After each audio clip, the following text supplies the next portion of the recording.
Оройн төргөө үзэгчтэй MBC News мэдээллийн хөтөлбөрийн баасан гарагийн дугаар хэлж байна. Мэдээллийн товчхонд анхаарлаа хандуулна.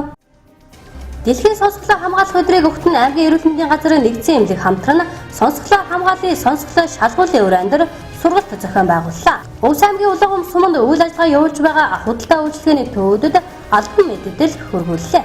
Өвс аймгийн нийгмийн даатгалын хэлтээс 2018 оны ажлаараа улсад 3 дугаар эзэллээ. Монгол Улсын соёлын тэргүүний ажилтан Төмөрбаатарын Цэрэг хандын Нандин аялгау тоглолт 3 дугаар сарын 5-нд ойрт хөгжим жижигэн театрт болно. Эдгээр болон бусад мэдээллийн дэлгэрэнгүй анхаарлаа хандуулна. Мэдээ эхэлж байна. Дэлхийн сонсголоо хамгаалах өдрийг жил бүрийн 3 дугаар сарын 3-ны өдөр тэмдэглэн өнгөрүүлдэг. Энэхүү өдрийг өгтөн аймгийн эрүүл мэндийн газар нэгдсэн эмнэлгийн эмч мэргэжилтнүүдтэй хамтран Улаан сумын 4 өрхийн эрүүл мэндийн төвийн харьяа сонсголын бэрхшээлтэй зорилттой бүлгийн иргэдэд сургалт зохион байгууллаа. Хүн төрөлхтний ойртын ертөнцийг таних ойлгож мэдэх арга зам харах сонсох амтлах үнэрлэх хүрэлцэх мэдрэхүйн дээр тулгуурладаг түүний дотроос сонсох мэдрэхүйн хүмүүст өдөр тутам бусдаагаа харилцаа холбоо тогтоох аюулыг анхааруулах нийгмийн харилцаанд оролцох боломжийг олгодог амьдралыг таних мэдэх харилцааны үндсэн суурин юм. Дэлхийн эрүүл мэндийн байгууллагаас жил бүрийн 3 дугаар сарын 3-ны өдрийг сонсгол хамгаалах дэлхийн өдөр болгон зарласан Дэлхийн эрүүл мэндийн байгууллагын 2018 оны мэдээллээр дэлхийд дахинд 1.1 тэрбум орчим залуучууд сонсох буруу дадлын улмаас чимээ шууганаас үүдэлтэй сонсголоо алдаж байна гэсэн тоо баримт байгаа юм а. Манай улсын хувьд сонсголоо хамгаалах өдрийг эрүүл мэндийн яам хөтөлбөр нийгмийн хамгааллын яам хамтран дүлээрэлт сонсгол бууралтаас сэргийлэх хянах стратегийг батлан гаргаж 2009 оны 3 дугаар сарын 3-наас эхлэн сонсголоо хамгаалах дэлхийн өдрийг тэмдэглэн өнгөрүүлсээр ирсэн юм а. Сонсголоо хамгаалах өдрийг өгтөн аймгийн эрүүл мэндийн газар нэгдсэн эмнэлгийн эмч мэргэжилтнүүдтэй хамтран Улаан сумын 4 өрхийн эрүүл мэндийн төвийн харьяа сонсголын бэрхшээлтэй зорилттой бүлгийн иргэдийг хамруулан сургалт зохион байгуулж зөвлөгөө мэдээлэл өгч ажиллалаа. Дэлхийн эрүүл мэндийн байгууллагаас жил бүрхэн саруудад тэмдэглэлт өдрөө зохион байгуулдаг. Тэрний хүрээнд бол өнөөдөр 3 сарын 3 бол сонсголоо хамгаалах дэлхийн өдөр зохион байгуулж тохиогдож байгаа. Энэ өдрийн хүрээнд аймгийн эрүүл мэндийн газар нэгдсэн эмнэлгээс тодорхой хэмжээний ажлуудыг төлөвлөөд хэрэгжүүлэн ажиллаж байна. Энэний хүрээнд өнөөдөр бол Улаан сумын 4 өрхийн харьяа сонсголын зорилттой бүлгийн сонсголын бэрхшээлтэй болон зорилттой бүлгийн иргэдэд сургалт сурчлагаа соён гэгэрүүлэх эрүүл мэндийн зөвлөгөө мэдээллийг эрүүл мэндийн газар нэгдсэн эмнэлгийн чих хамар хоолойн кабинетийн мэрэгжлийн эмч нартай хамтран зохион байгуулж байна. Энэ ажлын хүрээнд бид нар үндсэндээ бол энэ иргэдийг сонсголоо хамгаалах, сонсголын ач холбогдол эрүүл мэндийн талаас нь иргэдэд бага наснаас ялангуяа бага насны хүүхдүүдийн чих хамар хоолойн өвчнийг урдсан сэргийлж, үзүүлж харуулж байх, жилд нэг удаа сонсголоо шалгуулж байх энэ арга хэмжээнүүдийг иргэдэд мэдлэг байдлаар дамжуулж, иргэд өөрсдийнхөө эрүүл мэндийн ялангуяа чих сонсголын асуудал бол хүний эрүүл мэндэд маш чухал байдаг учраас та бүхэн энэ чиглэлээр нэлээд ач холбогдолтой ажлуудыг хийж ажиллаж байна. Сүүлийн үед залуус чихвчний хөгжмийг удаан хугацаагаар сонсох автомашинуудын дуу чимээ, дуу дутах төрх үеийн хүндрэл зарим халдварт өвчин, чихний архаг өрөвсөл тодорхой эмийн хэрэглээ, хит их дуу чимээ зэрэг хүний сонсголт хүчтэй нөлөө үзүүлдэг олон хүчин зүйл өнөөгийн нийгэмд байгаа юм а. Сонсгол бууралтаас үрдсэн сэргийлэх болон олон нийтэд сурталчлан таниулах, зөв хэвшилд дадлуулах, эрт онцлон эмчлэх зэрэг нь эдийн засагт болон хувь хүнд хэмнэлттэй ач тустай арга хэмжээ юм. Чимээ шууганаас үүдэлтэй сонсголоо алдах эрсдлээс өөрийгөө хамгаалахын тулд хөгжим хэтэрхий чангаар сонсохгүй байхад чихвчний хөгжим сонсохдоо дууг нь маш сул дээр тохируулж сонсох, концертын тайхам, диско клуб, үзүүр үйлчлэгээний газар зэрэг дуу шуугаан ихтэй газруудад байгаа бол зориултын чихний бөглөө хэрэглэх, ухаалаг утасны аппликейшн ашиглан орчны дуу шуугааны төвшинг тогтмол хэмжиж байх, чимээ шуугаан үүсгэж байгаа их усүрээс аль болох хол байх нь дүлээр их аюулаас урьдчилан сэргийлнэ. Сонсголоо мэргэжлийн эмчид тогтмол шалгуулж байхыг эмч мэргэжилт нь зөвлөж байна. Дараагийн мэдээ. Монгол Улсын засгийн газрын 2018 оны 6 дугаар сарын 20-ны өдрийн 189 дугаар тогтоолоор худалдаа үйлчилгээний цэг салбаруудад тэгмянганы 35 мм болон түүнээс нэмгэн нэг удаагийн хальсан нотыг худалдаа үйлчилгээнд сав баглаа буудлын зорилтоор импортлох, үйлдвэрлэх, хэрэглэхийг хоригдсон. Энэ хүрээнд Улаан сумын засаг дарга Улаан суманд үйл ажиллагаа явуулдаг худалдаа үйлчилгээний төвүүдэд албан мэдээлэл хүргүүллээ. Засгийн газраас өнөөдрөөс эхлэн 1035 мм болон түүнээс нэмгэн 1 удаагийн халсан уутыг худалдаа үйлчилгээнд хэрэглэх үйлдвэрлэж импортлохыг хориглосон шийдвэр гаргасан юм а. Энэ хүрээнд Улаангом сумын засаг дарга Улаангом суманд үйл ажиллагаа явуулж байгаа бүх байрны төв худалдааны төв зоогийн газарт засгийн газрын тогтоолыг хангаж ажиллах албан мэдэгдэл хөргүүллээ.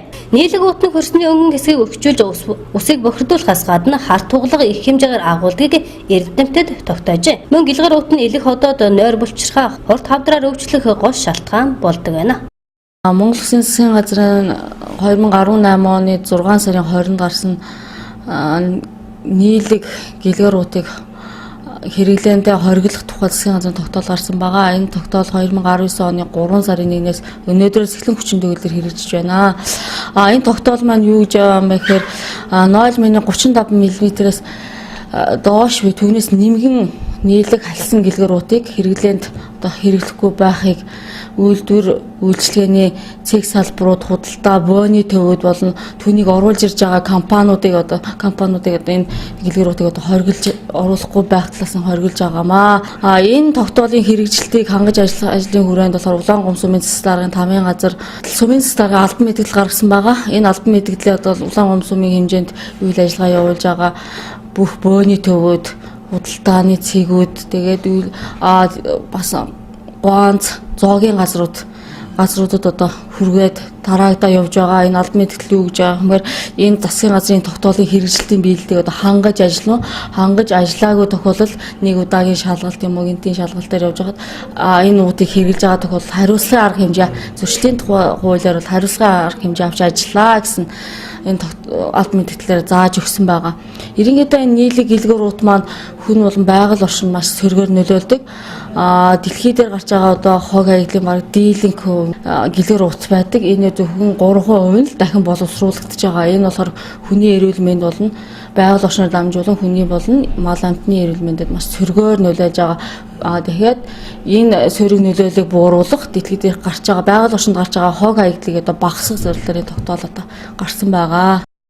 Өнөөдрөөс эхлэн үйлдвэрлэлээ худалдаанд хориглосон бүтээгдэхүүн хэрэгэлсэн зөрчил илэрсэн тохиолдолд хуулийн дагуу хурааж авахаас устгалд оруулах арга хэмжээ авахаас гадна зөрчил гаргасан аж ахуй нэгж байгууллагыг зөрчлийн тухай хуулийн 6-1-ийн 4-р заалтад хууль дүрм стандартад заасан шаардлагад нийцээгүй сав баглаа буудлыг үйлдвэрлэсэн импортлсон худалдаа үйлчлэгэнд хэрэгэлсэн бол хувь хүний 300 нэгж буюу 300 мянган төгрөг, хуулийн этгээдийг 3000 нэгж буюу 3 сая төгрөгтэй тэнцэх хэмжээний мөнгөнд тургуул ногдуулан хэмээн заасан байна. Байгальд хог хаягдлын 1 гэлгэр уутыг дэлхийн 60 гаруй орнд хэрэглэхийг хуулиар хориглоод байна. Дараагийн мэдээ нийгмийн даатгалын салбараас дэвшүүлсэн цахим үйлчлэгийг хөгжүүлэх жилийн хүрээнд тавьсан зорилттой амжилттай биелүүлж нийгмийн даатгалын тухай хууль тогтоомжийг хэрэгжүүлэн ажил олгогч иргэд даатгуулагч тэтгэвэр авагчдад үйлчлэгийг чанартай хүртээмжтэй үзүүлж 2018 оны үйл ажиллагааны үр дүнгээр Улс аймгийн нийгмийн даатгалын хилтээс салбартаа манлайлан 3 дугаар байр эзэллээ. Нийгмийн даатгалын салбарын удирдах ажилтнуудын сургалт зөвлөгөөний үеэр нийгмийн даатгалын хууль тогтоомжийг хэрэгжүүлэх нийгмийн даатгалын сангийн орлогын төлөвлөгөөг жигд ханган биелүүлэх, ажил олгогчийн өр авлагыг бууруулах, арай нутаг дэвсгэртэй нийгмийн даатгалын үйлчлэгийг иргэн даатгуулагчид, ажил олгогч, тэтгэвэр авагчдад хүртээмжтэй шуурхай чанартай хүргэж, тэтгэвэр тэтгэмж төлбөр зардлыг хугацаанд нь олгох, ажилдаа амжилт гаргах нь 2018 оны үйл ажиллагааны үр дүнгээр манлайлсан шилдэг хэлтсүүдийг тодруулсан юм а. Нийгмийн даатгалын салбараас дэвшүүлсэн цахим хөгжүүлэх жилийн хүрээнд тавьсан зорилгоо амжилттай биелүүлж нийгмийн даатгалын тухай хууль тогтоомжийг хэрэгжүүлнэ, ажил олгогч, иргэд даатгуулагч, тэтгэвэр авагчдад үйлчлэгийг чанартай хүртээмжтэй үзүүлж 2018 оны үйл ажиллагааны үр дүнгээр Улс аймгийн нийгмийн даатгалын хилтээс салбартаа манлайлан 3 дугаар байр эзэллээ. За Улс аймгийн нийгмийн даатгалын хилцс нь нийгмийн даатгалын хууль тогтоомжийг хэрэгжүүлэх, мөн ажил олгогч болон даатгуулагчаас нийгмийн даатгалын шимтгэл цуглуулах замаар орлого бүрдүүлээд энэхүү орлогоос сангаасаа тэтгэвэр тэтгэмжийг цаг хугацаанд шуурга олгох ийм төрийн чиг үүргийг хэрэгжүүлж ажилладаг байгаа. За манай хилтэс 2018 онд оныхоо ажлаар улсдаа 3 дугаар байранд орсон амжилт үзүүлсэн байгаа. За энэ амжилт маань энд ажиллаж байгаа хамт хамт олон за Ус аймгийн ард иргэд, ажил олгогч, даатгуулагч, за мөн одоо цаг үргэлж дэмжиж тусаж ажилласан Ус аймгийн удирдлагууд одоо энэ та бидний бол хамтын амжилт гэж бид бүхэн баярлаж байгаа. За Ус аймгийн нийгмийн даатгалын хилцэн бол нийтдээ бол нэг 2018 онд 4597 хүнийг бол сайн дурын даатгалд хамруулсан байна. За 11333 хүнийг бол албан журмын даатгалд хамруулсан байна. За өнөөдрийн байдлаар нэг 878 ажил олгогч бол одоо нийгмийн даатгалд бүртгүүлээд үйл ажиллагаа явуулаад одоо ажиллаж байна.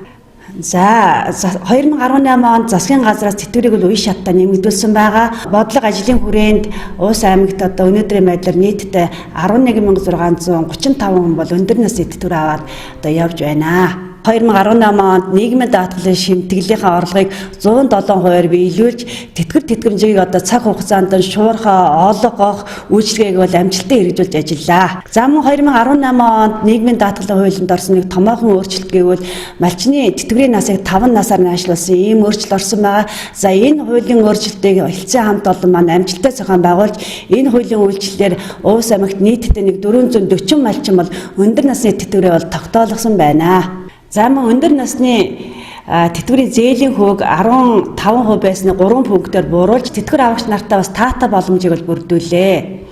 За мөн 2018 онд нийгмийн даатгалын үйлчилгээнд нэвтрүүлсэн нэг шинэ одоо үйлчилгээ маань нийгмийн даатгалын гар утасны аппликейшн бол нэвтрүүлсэн байгаа. За энэ аппликейшн бол даатгалагч та бүхэн маань одоо өөрийнхөө энэ аппликейшнгаас нэрийн даатгалын шимтгэл төрсөн, нийгмийн даатгалын шимтгэл төрсөн, за мөн одоо тэтгэврт одоо гарах эрх нь үүснэ үгүй гэх талаар нийгмийн даатгалтай холбоотой өөрийнхөө мэдээллийг авахын боломжийг бол бүрдүүлсэн байгаа. За амжилт өгөх бол хамт олонх байдаг. Ингээд манай нийгмийн даатгалын хилцээс 2018 оныхаа ажиллаар одоо Монгол улстай салбартаа 3 дугаар байранд ороход одоо дэмжлэг туслаа үзүүлсэн нийт даатгуулагч, ажил олгогч, хамтарч ажилласан одоо бүх байгууллагуудаа чин сэтгэлээсээ баярлснаа илэрхийлье. Ус аймгийн нийгмийн даатгалын хилцэн 2018 онд тэтгэвэр авагчдын тоо 11635, тэтгэмж авсан иргэдийн тоо 3590, ажилгүйдлийн тэтгэмж авсан иргэдийн тоо 256, нийгмийн даатгалын хамралт ажил олгогчийн тоо 878, албан журмын даатгалагчийн тоо 11333, сайн дурын даатгалагчдын тоо 4495, нийгмийн даатгалын сангийн орлогын төлөвлөгөө биелэлтийг 150%-аар давуулан биелүүлж өндөр амжилттай ажилласан байна.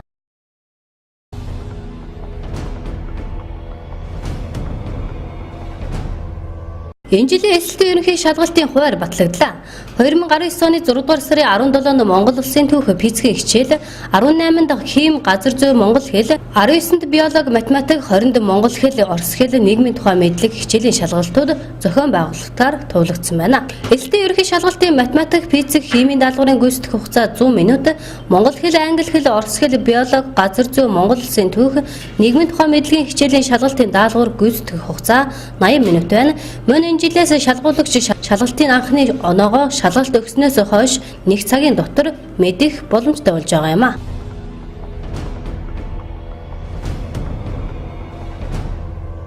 Үндэсний статистикийн хороо өрхийн орлого зарлагын судалгааг 1966 оноос эхлэн явуулж ирсэн бөгөөд өрхийн орлого зарлагын судалгаа амжиргааны төвшин төвөр судалгааг нэгтгэх нь 2007 оны 7 дугаар сарын 1-ээс өрхийн нийгэм эдийн засгийн судалгааг зохион байгуулан явуулж байна. Судалгаанд жилбэр Монгол Улсын 11232 эрхийг төвөрлөн авч тэднээс өрхийн гишүүдийн нас хөөс боловсрол ажил эрхлэлтийн байдал өрхийн орлого зарлага хэрэглээтэй холбоотой үзүүлэлтүүдийг цуглуулан судалж байна. Өрхийн нийт орлого зарлага өрхийн мөнгө орлого зарлага дээр өрхийн ойрын аж ахуйгаас бэлтгэж хэрэгэлсэн болон бусдаас үнэгүй авч хэрэгэлсэн зүйлсийн мөнгөнд дөнгө нэмснээр тодорхойлогдох бөгөөд нэг өрхөд ноогдох дундаж үзүүлэлтүүдийг жилийн турш уг судалгаанд хамрагдсан 11232 өрхийн сарын дунджаар тооцсон болно. Хүн амын хүнсний бүтээгдэхүүний хэрэглээг тооцохдоо тухайн өрх худалдаж авсан хувийн аж ахуйгаас болон бусад хүмүүсээс үн төлбөрөөр авч хэрэгэлсэн хүнсний бүтээгдэхүүнийг оруулж байна.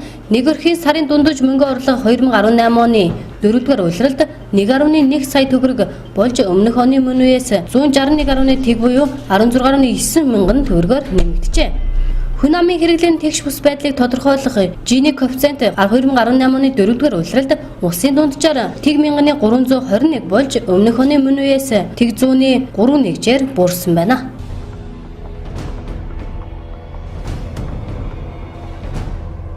2019 онд гарсаар хачгаар дамжих халдвар түвшний нийт 5 с жигтэй тохиолдол бүртгэгдэжээ. Үүнээс хачигт энцефалитын нэг тохиолдол өвчлөлт тархвар судлал, эмнэл зүйл лабораторийн шинжилгээгээр батлагдаад байна. Иймд хачгаар дамжих өвчний тухай зоонзын өвчин судлалын үндэсний төвөөс гаргасан зөвлөгөө мэдээллийг хүргэж байна. Хачгаар дамжих халдварт дамжуулагч хачгийн дүүхтэй үедээ давхсан 4-өөс 10 сарын турш бүртгэгддэг хачигт энцефалит өвчин нь вирусаар үүсгдэг эмнэл зүйн хувьд өндөр халуурах толгой өвчтэй өвдөх, боолжиг, үе мөч, уус нуруугаар шархирч өвдөх, уналт таталтай саажилт зэрэг шинжүүд илэрдэг. Манай орны 8 аймаг 17 суманд хачигт энцефалитын байгалийн голомт тэмдэглэгдсэн. Харин Улаанбаатар хот орчим хачигт энцефалитын голомт бүртгэгдээгүй байна. Хачигт боорлог зүйчин нэнгээр үүсгэж их содын төрлийн хачгаар дамждаг, төв мэдрэл зүрх судасны тогтолцоо, арьс, саласт, үе мөчний эмгээр илэрдэг байгалийн голомтод халдварт өвчин юм. Эмнэл зүйн хувьд толгой өвдөх, халуурах, бие сулрах, булчин үе мөчөөр өвдөх, биеийн дээрх цагирган тууралт гарах зэрэг шинжүүдээр илэрдэг байна.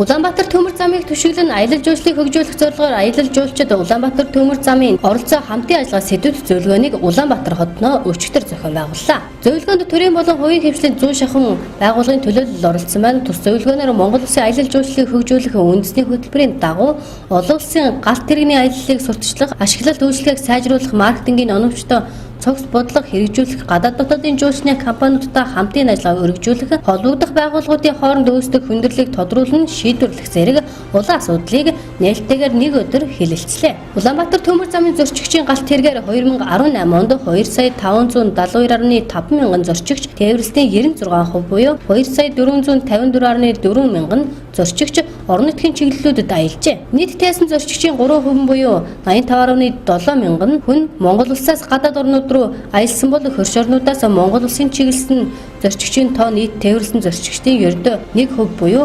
27,6 мянган хүн байна. Манай улсаар дамжин өнгөрсөн зорчигчийн тоо 4,8 мянган хүн буюу нийт тээврийн 0,2%-ийг эзлэж байна. Монгол улсын хилээр 2018 онд гадаадын 598,4 мянган хүн орсон нь өмнөх оноос 55,7 буюу 10,3%-аар өссөн байна. Монгол улсын хойд урд хилээр төмөр завын тээврээр аялал жуулчлалын компаниудаар дамжуулан нэвтрэн гарсан нийт 14,9 мянган жуулчид дээрх орж ирсэн гадаадын иргэний дөнгөж 2,5%-ийг эзлэж байгаа юм. Хилээр орсон гадаадын зорчигчдын 36,2%-ийг бүгд найрамдах Хятад ард улсын иргэд, 22,3%-ийг Орос улсын иргэд, 14,4%-ийг бүгд найрамдах Солонгос улсын иргэд, 3,6%-ийг Япон улсын иргэд, 3,2%-ийг Америк нэгдсэн улсын иргэд, 2,7%-ийг Казахстан улсын иргэд, 17,6%-ийг бусад улсын иргэд тус эзлэж байна. Хилээр орж гарч байгаа гадаад иргэдийн хамгийн өндөр хувийг манай улсын 2 хөршийн иргэд эзлэж байна. Иймээс дээрх зорчигчдыг төмөр замын тээврээр хүлээж авч явуулах боломж байна хэмээн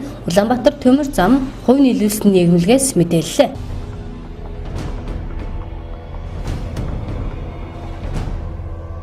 Монгол Улсын шадар сайдын тушаалаар Улсын онцгой комиссийн дарга хурандаа их амраар ахлуулсан шүүрхэ бүлэг орон нутагт ажиллаж байна. Шүүрхэ бүлэг Арханга, Баян хонгор, Баян-Улгийн, Булган, Говьалтай, Дархан уул, Завхан, Сэлэнг, Орхон, Уурханга, Ховд, Хөөсгөл, Үүс аймагуудад ажиллаж хаваржилтын нөхцөл байдалд үнэлэлт дүгнэлт өгөх ой хэрийн галт төмрийн аюулаас үргэлжлэн сэргийлэх ажлыг эрчимжүүлэх орон нутгийн онцгой комиссийн үйл ажиллагаатай танилцах, гамшигаас хамгаалах улсын албаны бэлтгэл бэлэн байдлыг шалган үүрэг чиглэл өгөх юм а.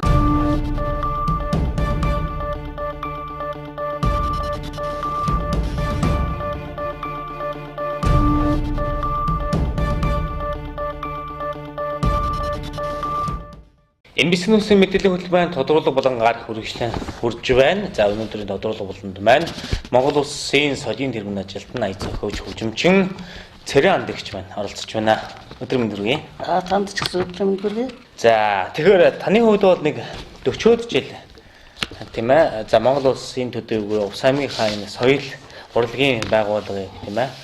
Бас зүүн Орос сумын соёл урлагийн байгууллага болох одоо соёлын төвийн эрхлэгчээр 38 жил ажилласан байдаг тийм ээ. Тэгэхээр энэ ажил маа та хэдэн настайд анх энэ ажлыг авч байгаа? Эднийхээ араа хэдэн настайд эхэлж байгаа? Их залуудаа эхэлсэн байдаг. Тийм ээ. За би хортод оюутан болж төгсөж чад 1982 онд Увс аймгийн зүүн Говьсумд ирж байсан. Увс аймгийн Өндрангас сумд төрж өссөн. Улаанбаатар хот техникум төгсөөд тэгээд Увс аймгийн зүүн говьсонд ирж ажиллаад Увс аймгийн зүүн говьсмын завд амьдраад цэнгэн мэрэгч миний нөхөр. Тэндээс удаа ажиллагаа эхэлчихэл 19 настай соёлын төв эрхлэгч болж байлаа.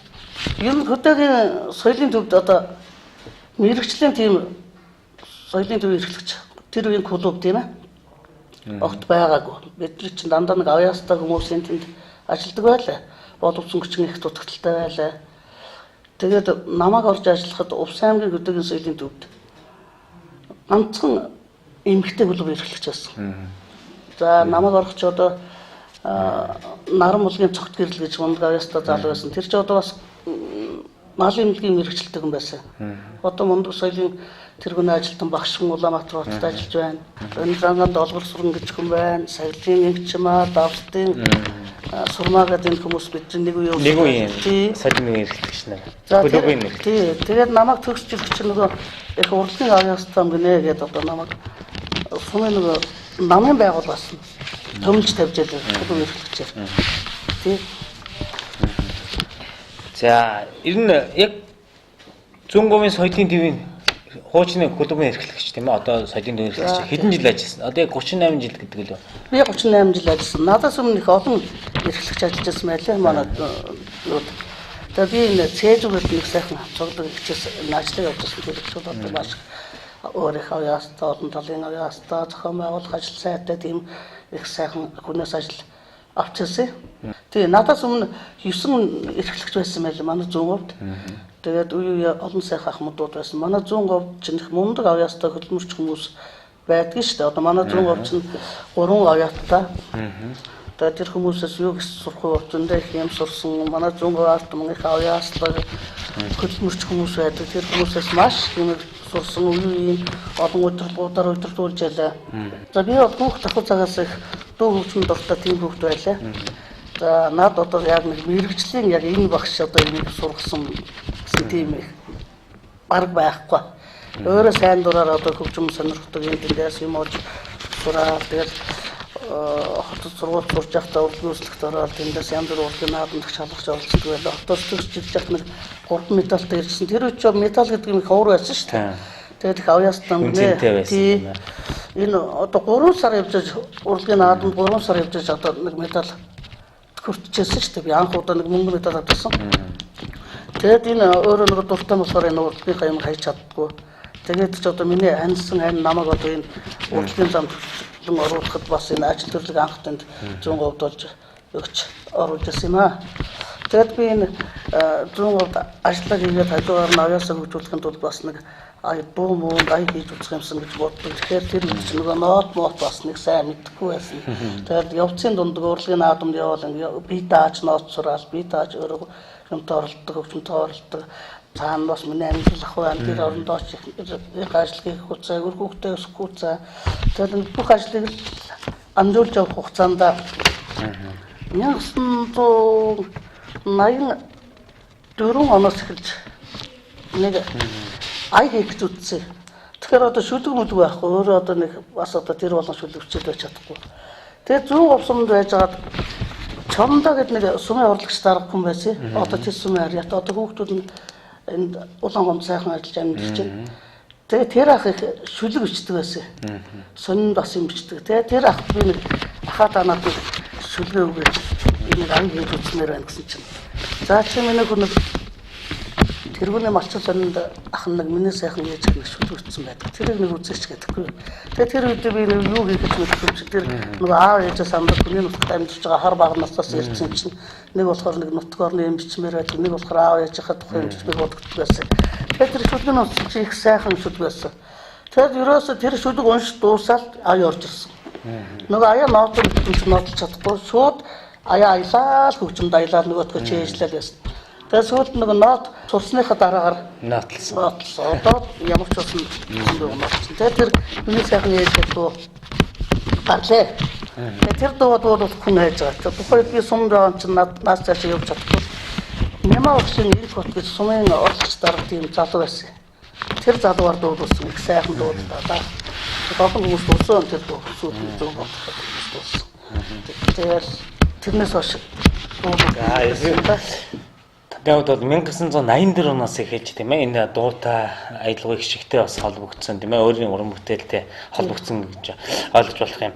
За одоо ер нь энэ 30-40 жилийн тийм ээ таны амьдрал шинэ уран бүтээлийн төлөө явсан, соёлын төлөө явсан. Тэрнийг одоо ард иргэдээ улсынхаа оноолондоо бас тайлгнах гэсэн тийм түүхэн мөч ирээдүйн тэгэхээр 3 дугаар сарын 5-нд тийм ээ олон улсын эмэгтэйчүүдийн баярын өдөр байгаа, эрхийн хамгаалах өдөр байгаа. Энэ өдрийг тохиолдуулан за Монгол улсын соёлын төвийн ажилтан, ая зохиогч, хөгжимчин, царандагч маань бас нийт ах トゥ нутгийн зоноолондоо бас өөрийнхөө нандин аялал нэртэй тоглолтыг өргөмөрж байгаа. Тэгэхээр тоглолтынхаа талаар ярихгүй юу? Ер нь анхны тоглолт байх тийм ээ тайлнаа Увсан аймагт тавьж байгаа. Тийм дээ. Би яг өөрийнхөө бие даасан гэж. За бие даасан тоглолтыг ерөөсө тавьж үзээгүй. Шавнырын тоглолтыг бол нэлээдгүй тавьж байсан. Оролцож байсан. 1987 онд одоо зүүн говь сумын эмэгтэйчүүдийн зөвлөлийн дарга одоо Алтан содонд ардын боловсролын тэргүүний ажилтан Батнасан гэж нэг сайхан багш байсан. Дарга байсан. Тэр хүн одоо биднийг одоо 35 жил эмэгтэйчүүдийн зөвлөлийн дарга хийсэн хүн байгаа. Одоо энэ тух сайхан амьдарч байна.